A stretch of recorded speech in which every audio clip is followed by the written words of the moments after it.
all, and welcome back to another thrilling episode of Off the Dome. I'm your humble interviewer, Jordan Brown. With me for the very first time is our glorious Goblin. Say hi, glorious Goblin. Hi. Jason, thank you so much for joining me. This is so exciting. I am a huge fan of Goblin Mode. I have to admit right off the bat, I've still only seen the first episode. I was gonna watch more last night, and I started watching Kevin Can F Himself on Netflix, and I couldn't stop myself. I don't know what happened, but it's both addictive shows. You know what I mean? Yes, yeah. It's stop letting me just play the next episode. But I wanted to start. What's Weird Al like? Weird Al, he's the best. He was my childhood hero, and then I got to meet him and work with him, and that was an incredible part of my life. He's the kindest person I've ever spoken to. I swear to God. That's amazing. For folks who don't know, which is usually how I always like to start my interviews, with a real weird question that no one has context for. You were the assistant camera on Tacky. I scrolled deep on your IMDb page.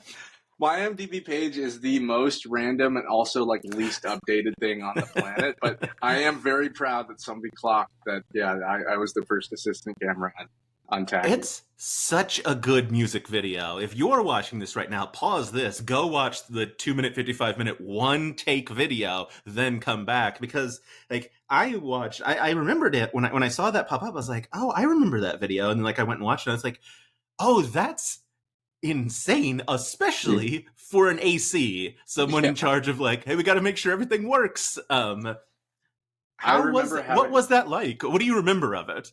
It was an incredible experience. It was shot, I think, in the Hollywood Theater. It was in a very old, beautiful theater, and it was so many great people was in it. You know, Weird Al, Jack Black, Margaret Cho, and we had a very small crew doing this in very ambitious video.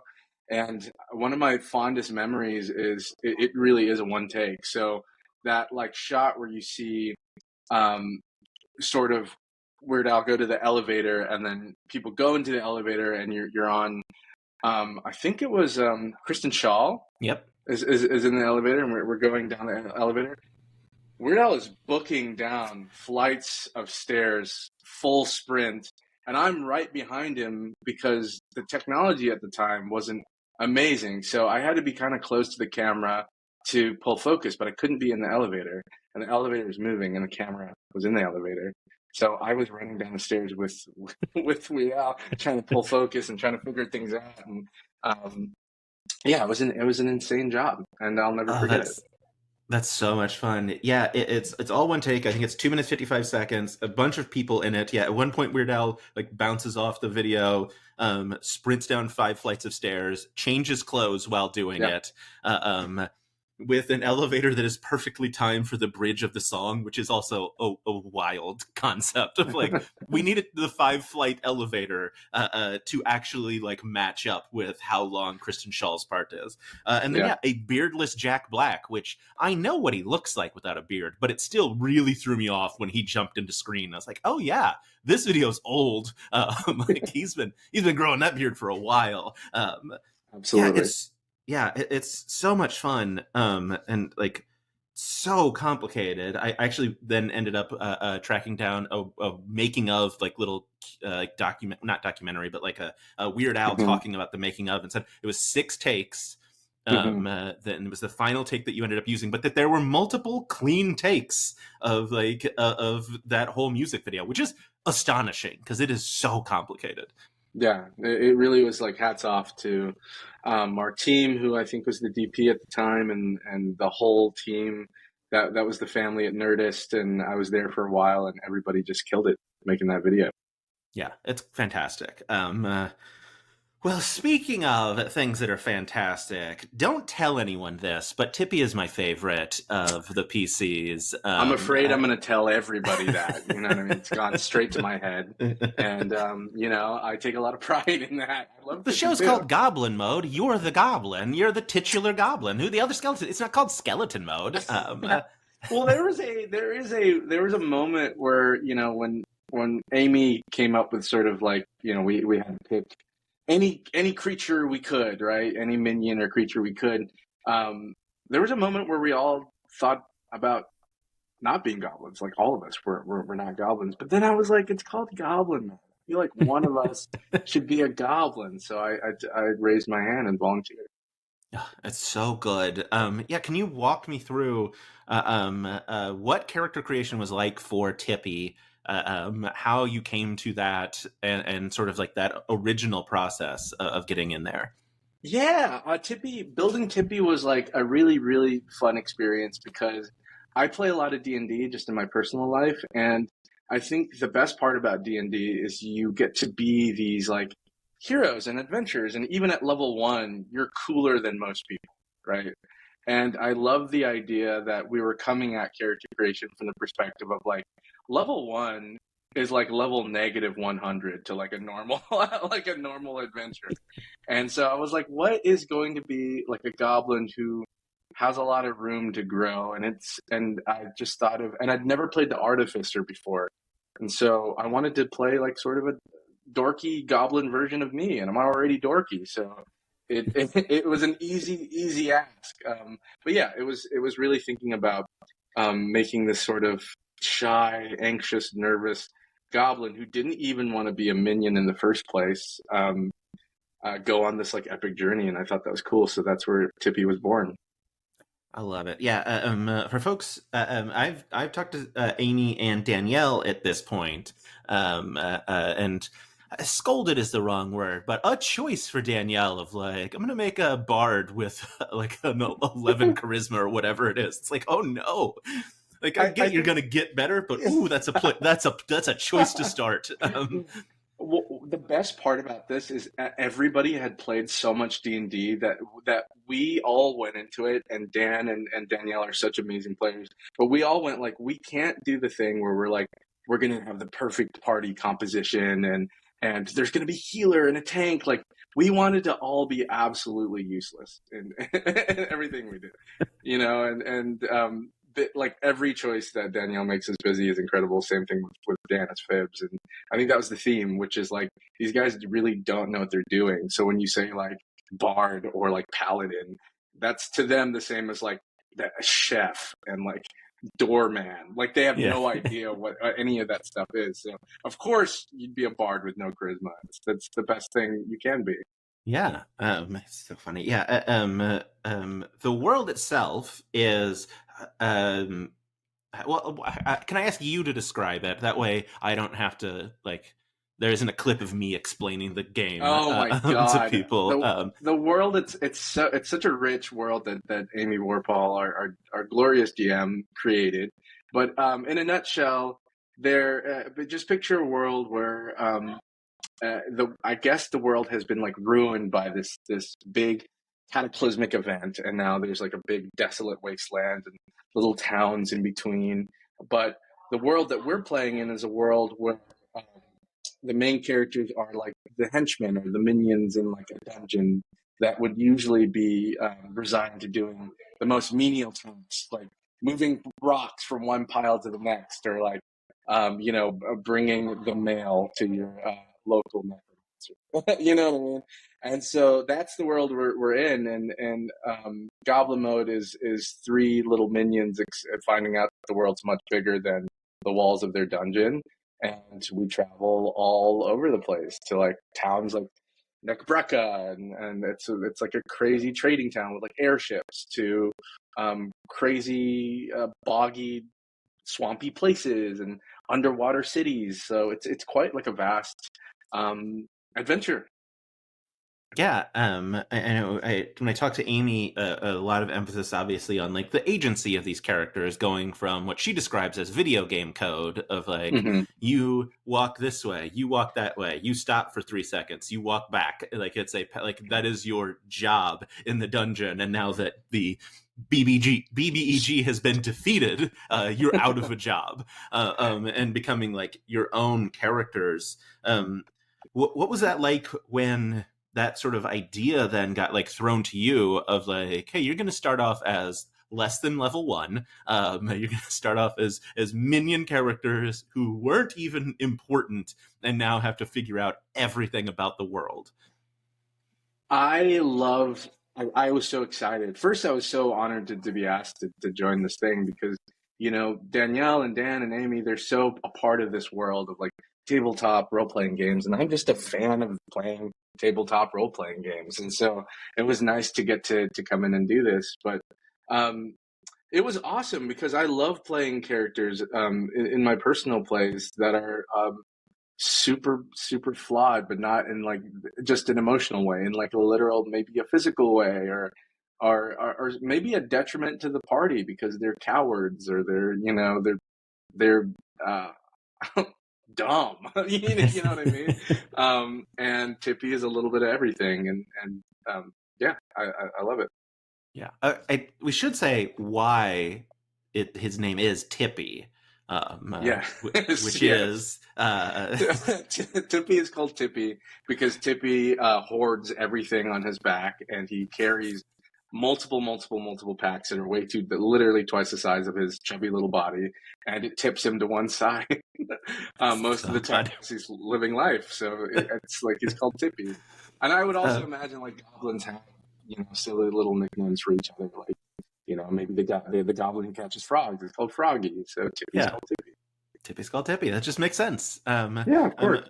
We did hit a like I don't want to say like surprising, but a more emotional beats than I expected in the first episode. Because when I talked to Danielle, it was before the second episode had even come out.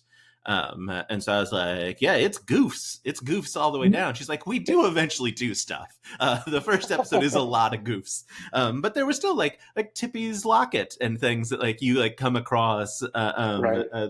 that like hit and you're like, oh no, there are going to be sad parts too. And I was wondering like what it's like for you when you have a character as silly as, I mean, literally named Tippy because he tips to one side, and then also is like, oh, also very serious moments. How does that interplay feel when you're coming Uh, up with that?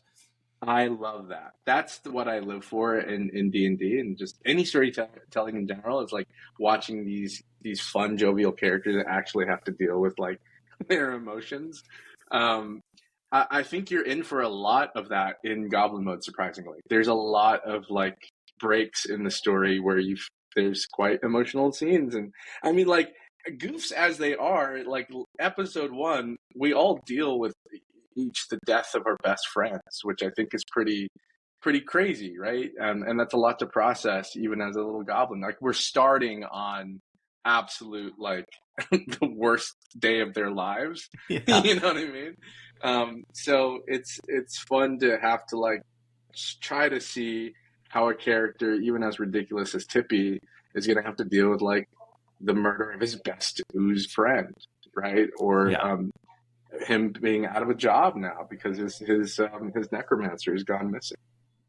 Yeah. I mean, and very immediately, I mentioned this to Danielle, but I mean, the group of you going from we don't understand what a union is, literally Dan saying like confusing union for the name of the necromancer, but then immediately being like, but we're not scabs. Like I want it to be clear, we don't understand what unions are, but we will not cross this line. It's just Right. such a great like bit that like really tickled me in that episode.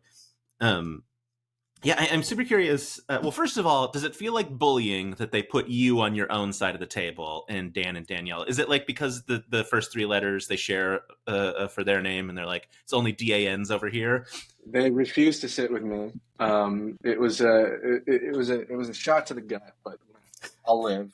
No, I actually kind of like being in my own little island because I feel like that's how Tippy feels in a weird way. Like he feels like, oh, he has friends, but are they his friends, or is he on his own? Mm-hmm. But the other reason why I'm on that side is that we get special guests that come on the show later on. If you guys watch, there's an empty fourth chair, and that's reserved for some special friends that come and join us.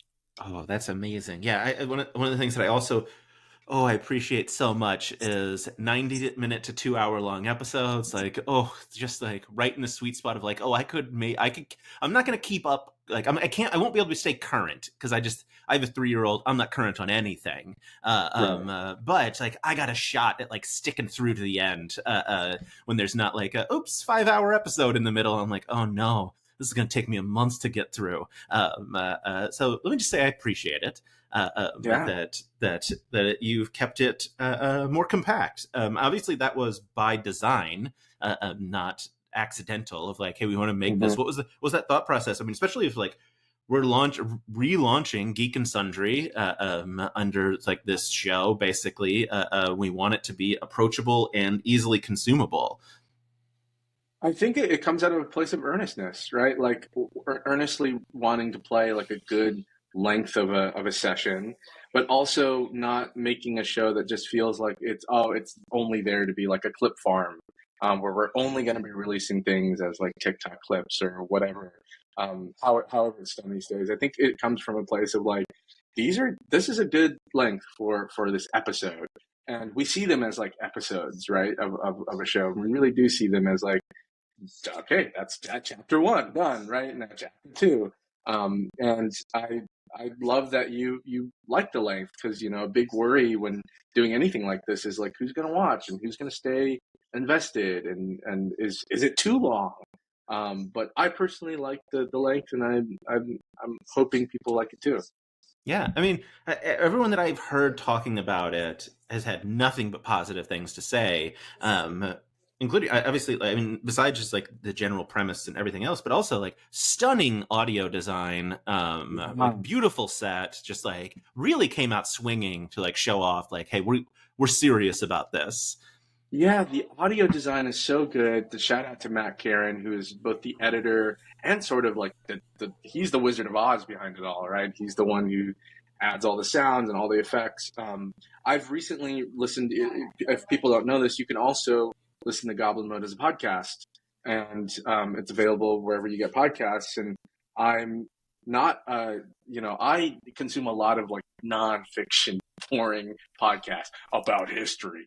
But but like I have been listening to Goblin Mode as a podcast, and the sound design is so good, and it reminds me of like an old radio play Mhm. almost, and I'm drawn in by that. So shout out to Matt. He did such a great job. Yeah, I would say I listen to a lot of actual plays, and it is. I mean, I put it up with any other actual play in terms of sound Amazing. design, Thank you. which is, yeah, I mean, such I think important thing, because there are so many actual plays of Yes. like we got to not only do you need a story to stand out, but you also need to be like on par or better with like the 100 other shows that people could spend their time watching. Totally. Totally. Yeah. What was? I mean, I guess jumping back. Look, I'm not the best interviewer. Like my notes Yeah. are not This good. this is the best interview Tippy's ever done. What are you talking about? I've ever Yes. done. But jumping back to like when you got called in originally, Yeah. obviously you knew Dan. Mhm. I'm assuming you knew Amy as well. Did you know Danielle, or was that like a new connection? That's a new connection. Danielle and I think knew of each other, right? And we're definitely move around in the same circles of people. I've seen her work, and I'm such a big fan. She's her person. She's so funny, and she's such a like a. You know what's awesome is like both Dan and Danielle are so quick. They're such quick-witted people who are so fast at coming up with stuff.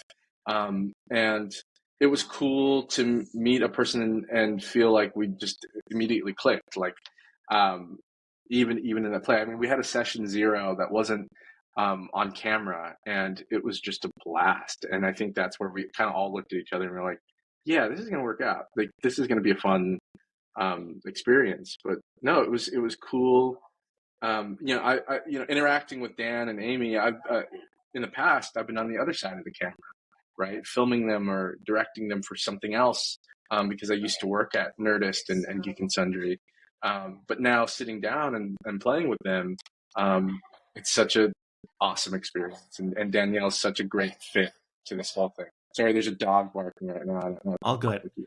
Very shortly, my wife and child are going to come home, and when they open the garage door, there will be a dog barking here as well. So, Oh, great! We'll have a bark off. Why not? yeah, it'll be perfect. Yeah, I think Danielle, obviously. Well, I mean, huge week. It was just like a huge time to have Danielle in anything, because Misfits and Yeah. Magic 2 is coming to Dimension Yes. 20. Drops today. The day we are recording this, the first episode will be dropping. Yeah. But like, yeah, like it's just funny because I think Goblin Mode. I think the first episode the week dropped the week of the Misfits and Magic 2 trailer, and I was like, boy, Yeah, it's a good week to have Danielle Radford like on a I show know. of yours, because you just grab that SEO that people are looking for her. Yeah. Yes, please, please. Yeah, yeah. Danielle, share the love, please. Yeah.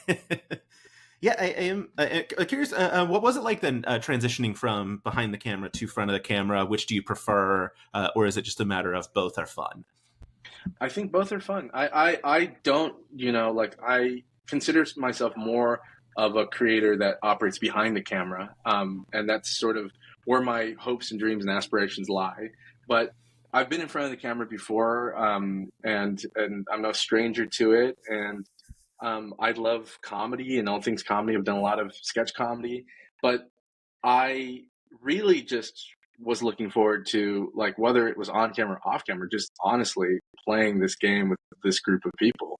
Um, that's really what it was about for me. And like the cameras and the set was like, that was nice, but playing the game was the best part.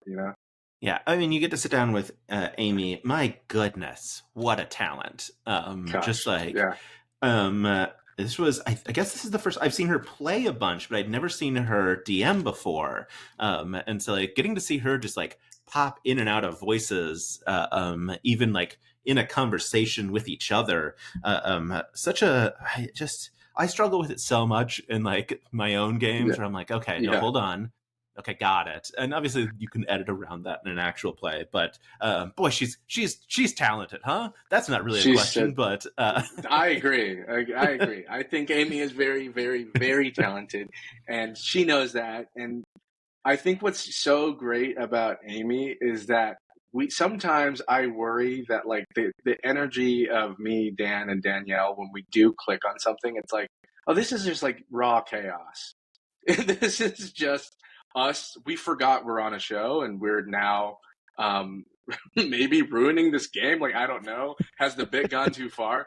And Amy's ability to just pull it back into the story is that deserves an award. You know what I mean? She's so good at that. But obviously, she's such a good storyteller, and her voices are amazing.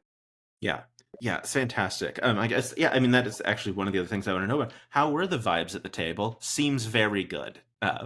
So good. So good, too good. The goofs were goofing. We couldn't stop at times, and yeah, there are definitely episodes where I was like, "I've ruined this. I've ruined this for us all," and it wasn't the case. It wasn't the case, but the vibes are so good, and even behind the camera, like our team, Graham, who directed the show, and Matt, it just really does feel like everybody involved is like one group of friends. Like they're so good at editing this stuff out, but like hearing like a camera guy laugh, or like hearing our sound guy laugh at a bit that we're doing at the table is really fun, and like that gives us so much energy. Yeah. Oh man. Have you seen any fan art yet of Tippy, or is it too early for fan art yet? I think it's too early, but I'm open to it. Please, if you want to do fan art, I really want to see. Do you have is the group chat like ready to go of just like start sharing fan art the moment you see it? 100%, 100%. Yeah. I think we've been sharing just like comments. We see that really make our day. Like we've seen a lot of positivity, and I really hope that keeps going. Yeah, yeah, yeah. I remember after I'd interviewed Amy before Danielle, and then when I was talking to Danielle, she talked about like that you stuck your foot in it, and then had to explain it's the black variation of that phrase, not what my community might think of in terms of like, oh, that seems bad, and she's like, no, no, no, no, very good thing. I'm like, okay, never mind. Yeah, it feels like it's just an absolute blast, and that yeah, everyone is still. I mean, the reason we're chatting is because Amy was like, "Oh, you talked to Danielle? Do you want to talk to everyone else?" And I was like, "Well, yeah. Do you?" She's like, "Great, I'll send an email." I was like, "Oh, okay." Yeah, yeah. It seems like a very supportive, good group of folks, It which is honestly a is. dream. Honestly is. Yeah. And Dan and Amy and I go way back. Like we've known each other for so long. And Danielle, I haven't known as long, but I know they know each other for long periods of time. So it does feel like there's this big, good group energy of like old friends playing a game. It feels Yeah. great. That is exactly what the vibes are at the table, at least to a viewer, which does feel.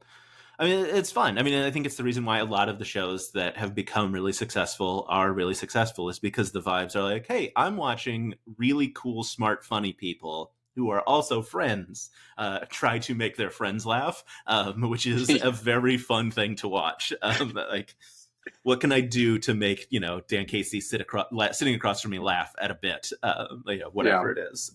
yeah. Um, I'm super curious how you got started in like D&D, TTRPG spaces. Like what is your origin story? Yeah, I've always been fascinated. Yeah, I'm a late bloomer. I've always been fascinated in D&D.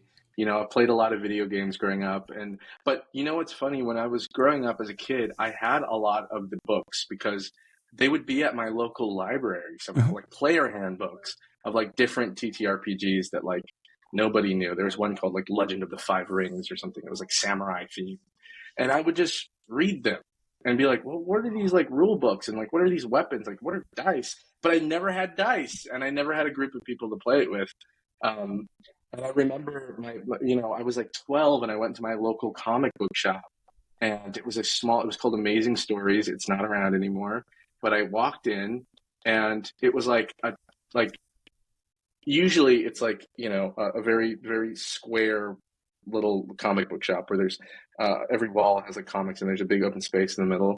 And I remember walking in and there was a table of just like people playing D&D, and I was like, what is that? And people are doing voices, and I was like, this is so freaking cool. But I didn't get to actually play my first game until I was like deep in my 20s, you know what I mean? And then when I finally played, I just got addicted to it, and I would DM my own games, and it was really cool working at Nerdist and Geek and Sundry, where that was kind of happening in the periphery, with Critical Role and everybody else who was like making amazing tabletop stuff. So it's been around in my life for a long time, and I didn't really start to play it consistently until only really a couple of years ago. And now it's like I can't imagine my life without it. And I preach the gospel of TTRPG to anybody who'll listen. You know what I mean? Yeah, yeah. I played once in high school where someone was like, "Hey, we think you'd like this," and I was like, "Yeah, that was fun." And then like there was no one else to play with, so like just never happened again. And then like in my I guess late 20s, I started looking actively for games, and like in my Yeah, 30s, like found a consistent group. And I was like, "Oh, this is the best. Why did I wait so long? I know. Like I could have been having so much more fun."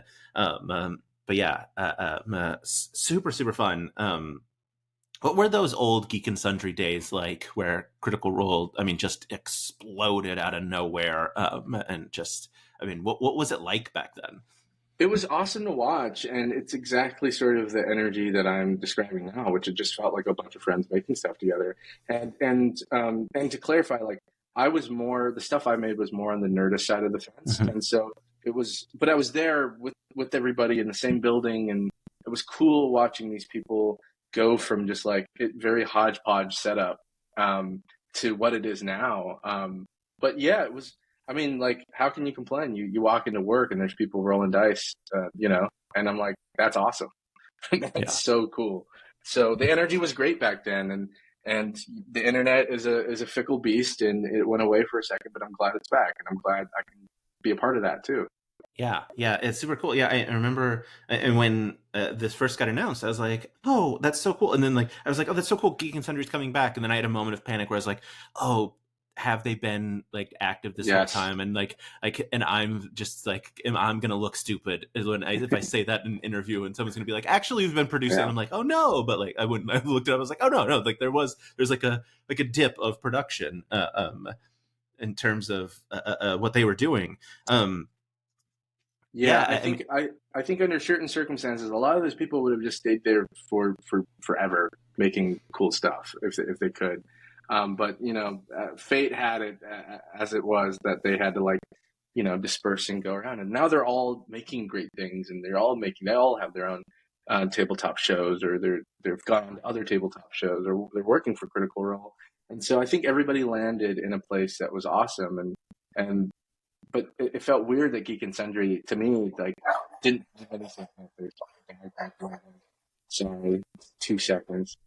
What I was saying is it felt weird to me that it was like, oh, here's this like TTRPG community that's like growing in spades, and then you've got like Baldur's Gate, and you have people who have never even thought about TTRPGs like actually experiencing what it's like now. And it felt weird that like Geek and Sundry wasn't part of that conversation yet. So it's cool that now maybe there's an opportunity for this community to regrow and rebuild itself. Yeah, it was super cool to see like the Geek and Sundry website and social channels get active again. Be like, oh yeah, you see so many of those things that just like, you're like, oh yeah, I remember Cracked. Where are they now? Like those kinds of like websites. You're like, that was fun. What happened to that? It's fun to see one where you're like, oh, that's fun. Oh, they're doing things again, and it's cool. Yeah. Great. So much fun. Well, first of all, obviously, a very important question: what kind of dog and dog's name is barking in the background? That's Casper. He's a little Maltese mix. He's a sweet little boy, and he's the best. He's the best. Lovely. Yeah. What about you? What dog's about to come through the door? Boston Terrier named PD, short for Pizza Dog, named Pizza after Dog? the Hawkeye comics and then eventual TV show. Although we did have him before the TV show came out, so so you claim the copyright now. Yeah. Time to cash the copyright we took from that fraction. I will say I was complaining about this literally today. I was like, vets, you have to stop writing the dog's name and just like put my name on the list. Because when I call to make an appointment and I'm like, it's PD, they're like, Petey. I'm like, no, it's just the 2 letters. And I don't know if you put periods in there or not. Please just write my name down. And then in a note, put the dog's name. I'm begging you. That was the end of not question for sure. No, please. I'll talk about dogs all day. Yeah, I mean, look. Yeah, no, please do. Like, how old is Casper? Where'd you get Casper? The important question. This genuinely is what people would enjoy more than me asking you questions on anything else. No, Casper belongs to my partner, and Casper came into my life 2 years ago. I believe Casper's turning 7, so he's a teenager, I think. Yeah. In my mind, he's a teenager. That's teenagers. I don't know how dog math works, and I don't want to know. Yeah. But yeah, Casper is I've always wanted to have a dog or to be around a dog. I'm a cat person. I'm an animal person. I had a cat for a long time. And now there's a dog in my life, and it's the best. What about Petey? How old is Petey? Oh boy, I think Petey turned 7 in January. I'm trying to do the math in my head. Yeah, because we got him January 2017. That's 7, right? My wife and I got him before we had gotten married, and it was a birthday present. She'd wanted a dog. At the time, I had a pet pig, who's sadly not around anymore. Yeah. What was the pet pig? His name was Mortimer. It was like a mini potbelly, which means he weighed 80 pounds. Because that's what mini means in pig. Like the pictures you see of like a pig in a teacup, that's a piglet. That's a baby. It's going to get so much bigger.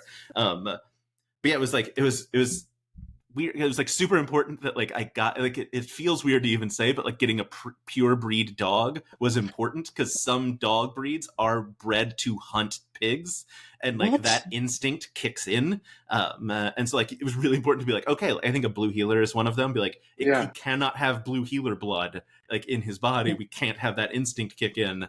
So I had to like find a lovely grandma who had a Boston Terrier who had. The pup had I think like 4 or 5 dogs, and she was giving 2 of them to her grandkids and was selling the other 3 on Craigslist. And I was like, great, done. Let's do this. Wow.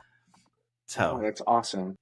I hope one day I too will have a pet pig. That sounds incredible. They're very smart. Very fun, but very smart. Yeah, when my wife met me, I lived in an apartment with my pet pig, which I do not recommend because they are very destructive. But if I was playing, God, it must have been I'm trying to think if it was PS2 or PS3, one of the systems, whatever it was, it's over a decade at this point ago. He knew that if he hit his nose on the right spot of it, it would eject the disc and end my game. And so if like he was if he wanted food or was annoyed that I wasn't paying attention, he would just walk up and like pop it with his nose, and like the game would be over. I was like, all right, well. He would slowly turn and be like, "Father, I'm hungry, Father." Yeah. That's incredible. He was a delight. This really has gone off the rails, even by my standards, which are pretty loose. That's an effect I have on people. I don't know if it's good or bad yet. It's great. I like it a lot. I don't like rails. I have no idea how to turn this back. Also, I can't read one of my notes. I have shorter episodes, and then underneath it, I have AGADY, and I have no idea what I was trying to spell there. AGADY. Okay, yeah. Yeah. A goblin, something, right? It may have been I wrote a goblin. And that was the end of my thought process. I was like, next question. It was probably just that you were the only goblin.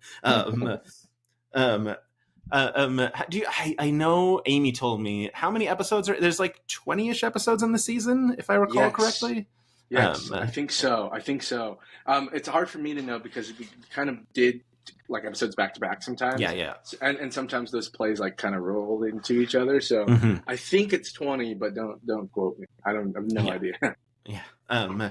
20 episodes. As you said, some guest characters coming in. I'm hoping playing minions as well, or are you getting like fresh adventurers coming in, like rockin' level 20 people, or is it all under wraps? Can't tell anything. I don't know if it's under wraps, but I can assure you that like nobody coming into Goblin Mode is going to be like the coolest person.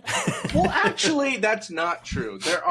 You know what? That's not true at all. I would say the people that do come into our show are really cool and make us seem even more weak and pathetic. Exactly what you want in a guest. Yeah, perfect. Yeah, that's so funny. I can't wait to see that. Yeah, the first 3 episodes are out now, I believe, as of recording this. Yeah. And yeah, each new episode drops Geek and Sundry's YouTube channel as well as pod catching places on Mondays. Did I make that up? I think it's Mondays. Mondays. The podcast drops at 9 a.m. Pacific Mondays on podcasts, and then anywhere you can listen to podcasts. And then the full episode airs on YouTube at noon Pacific time. Perfect. Amazing. Jason, this has been such an absolute delight. I appreciate it so much, especially really talking about dogs and pigs. Like that's where I can really get into it. Knowing you had a pig named Mortimer is going to be the thought that I have when I close my eyes and go to bed. Great. I'll give you this present then. At one point, we got a little like a hair clip and hot glued a top hat to it, so he could wear a top hat when he walked around. Come on. It's pretty good. I will attempt to email you the picture. Please. Please. Because I obviously have it, but I just have to find it. Yeah. I will tape. If we get a season 2, I promise you, I will tape that picture to my little area, like I'm like an old World War II pilot. And it will be the fuel that keeps me going. Incredible. If folks out there wanted to follow you, obviously they should already be following Geek and Sundry, and I bet they can figure out where Geek and Sundry is available, because that's an easy one. It's Geek and Sundry. But when folks wanted to follow you, where could they find you on the internets? I'm on Instagram and TikTok, but you can find me mostly these days on Instagram at Jason Nguyen. My last name is Nguyen TV. So that's Jason Nguyen TV on Instagram. Amazing. Jason, thank you so much. This has been an absolute delight. I can't wait I have one more episode of Kevin Can F Himself, and then I'm back on Goblin Mode, baby. That's the order. That's the order of things. I gotta know how it ends. And then I'm back. But yeah, I'm so excited for the rest of this season. The first episode is so killer. And yeah, I mean, even talking to like Danielle said, like just keeps getting better, and I can't wait to see what comes next. So I agree. It keeps getting better, and it keeps getting funnier, and I really hope people continue to watch. So thank you so much for watching. Amazing. Awesome. Right. Thank you. Here's another one. I don't know how to end an interview, so I'm just gonna hit stop recording. That's fair too. That's fair too. I'm gonna go watch Kevin Can Have himself as well. It's a very good show. It's on Netflix now. All right. Um,